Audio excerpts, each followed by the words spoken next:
one free test is equal to real CUET experience, and if you can't handle this then CUET will be difficult.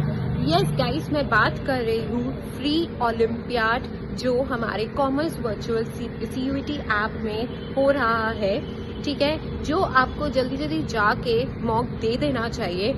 Because आप जब सारे individual concepts करते हो ना, तो आपको ऐसा लगता है आपको सब कुछ आता है, पर जब आप सब कुछ एक जगह पे देखते हो ना, ट्रस्ट मी, उससे आपका कॉन्सेप्ट टेस्ट होता है। Also that timer ticking, that MCQs appearing and the leaderboard score, trust me, it gives you real life experience.